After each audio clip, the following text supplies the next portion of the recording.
In addition to choral music, we often hear simple homophonic textures played on keyboard instruments. Bregman mentions how similar timbres are perceived as more unified than varied timbres. Keyboard instruments are polyphonic, with a homogeneous timbre and a large range, and they're also playable by one single person.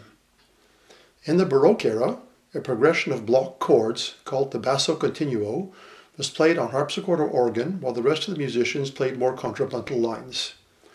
The continuo helped to blend the whole together. Notation for this part consisted of a bass line with symbols, called figures, to indicate which notes were intended to be played above the bass. It was up to the keyboardist to fill out the intended chords with simple part writing. The melody was usually not included in the continuo part. The requirements for keyboard harmony are simple. The voice leading must be smooth and easily playable. Most often, the upper three parts are in the right hand and the bass is in the left. There are exceptions from time to time for voice leading reasons, like changing from closed to open spacing to avoid parallels and other awkward movements. But the norm is as described. The bass is in the left hand, the upper parts in the right hand. The right hand harmony is normally played in the middle register, avoiding a large gap between the hands.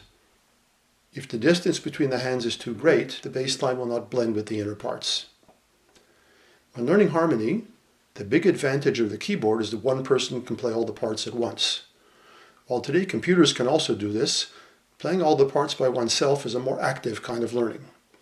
To become comfortable with this, the student should try not to lift the hands between each chord, but to feel the voice leading on the keyboard. This has the advantage that it requires less time to find the next notes, and also that it demonstrates how smooth voice leading makes the music easier to play, since usually the notes are adjacent to the ones preceding or following. The figured bass system, although varying somewhat in practice by country and period, is in principle quite simple.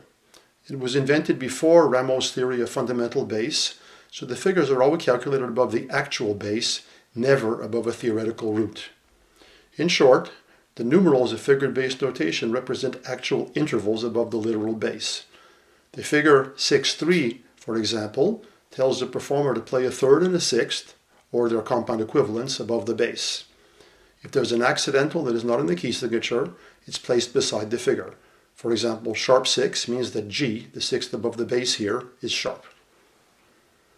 Note that figures say nothing at all about the actual spacing of the chord, so that sharp 6 could mean either of the spacings given above, and also several others.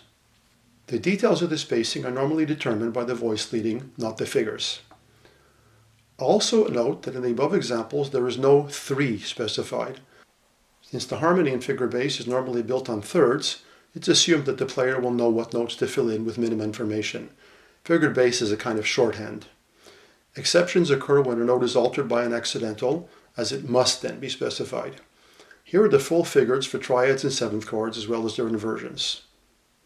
And here are the same chords with the common abbreviations. Again, remember that the figures say nothing at all about the actual spacing. Each of these chords could be spaced in many different ways depending on the voice leading in context. We'll discuss which voices can be doubled in a later lesson. As mentioned above, accidentals not in the key signature need to be specified, hence the extra figures in the following examples. There are a few other situations covered by figured bass, but they concern non-harmonic tones. I will discuss them in another lesson. The student should never write a harmony exercise without specifying whether it's voices or keyboard, and eventually for other instruments or ensembles. Harmony is not a bunch of dots on paper, but it's a way of organizing sound. Studying harmony without hearing it is a waste of time. The final words in this chapter should appear before every single harmony exercise. Sing and play.